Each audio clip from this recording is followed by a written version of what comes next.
प्यारे नबी ने चांद के 2 टुकड़े कर दिए। एक बार मक्का के कुछ लोग हमारे हुजूर के पास आए। हुजूर उस वक्त मीना जगह पर थे। कुछ गैर मुस्लिम लोगों ने हमारे हुजूर से आकर कहा कि अगर आप सच्चे नबी हो तो अपने नबी होने की कोई निशानी दिखाओ। रात का वक्त था, आसमान में 14वीं रात का चांद चमक रहा था। हमारे हुजूर ने उन गैर मुस्लिम से पूछा कि तुम्हें कैसी निशानी चाहिए, तो उन लोगों ने चांद की तरफ इशारा करते हुए कहा कि अगर आप सच्चे हो तो इस चांद के 2 टुकड़े करके दिखाओ। अगर आप ऐसा कर दोगे तो फिर हम लोग आपको अपना नबी मान लेंगे।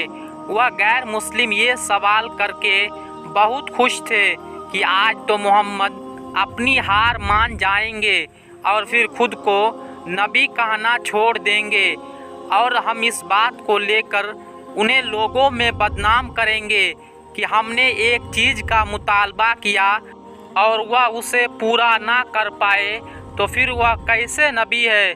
लेकिन उसी वक्त हुजूर ने अल्लाह से दुआ की, या अल्लाह, ये मक्का के लोग मुझे एक चीज़ का मुतालबा कर रहे हैं और वह आपके लिए बहुत आसान है।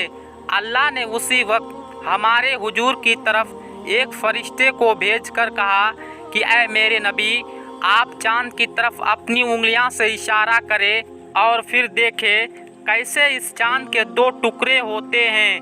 हमारे हुजूर ने चांद की तरफ अपनी उंगली से इशारा किया तो अचानक चांद के बीच से टूटने लगा और फिर देखते ही देखते उसके 2 टुकड़े हो गए।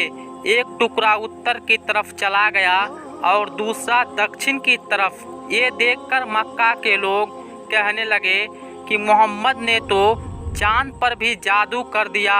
लेकिन उनमें से कुछ लोग यह देखकर उसी वक्त मुसलमान हो गए।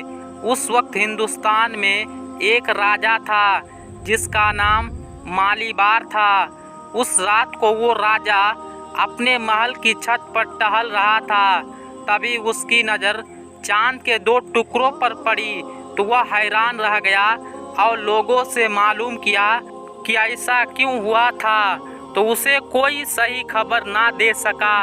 कुछ दिनों के बाद एक बहुत बड़े ज्ञानी आदमी ने आकर राजा को बताया कि ऐ राजा, खबरों से मालूम हुआ है कि अरब के देश में एक आदमी है जो खुद को नबी कहता है, और जिस रात चांद के 2 टुकड़े हुए थे तो उसी रात उसके शहर के कुछ लोगों ने आकर उससे कहा था कि तुम चांद के 2 टुकड़े कर दो तो हम तुम्हें नबी मान लेंगे। उस आदमी ने चांद की तरफ इशारा किया तो चांद के 2 टुकड़े हो गए। यह सुनकर राजा मालीबार ने कहा कि वो आम इंसान नहीं है बल्कि हकीकत में अल्लाह का नबी है। इसलिए राजा मालीबार उसी वक्त मुसलमान हो गया और फिर उसने मक्का की तरफ सफ़र किया, लेकिन रास्ते में ही उसकी मौत हो गई।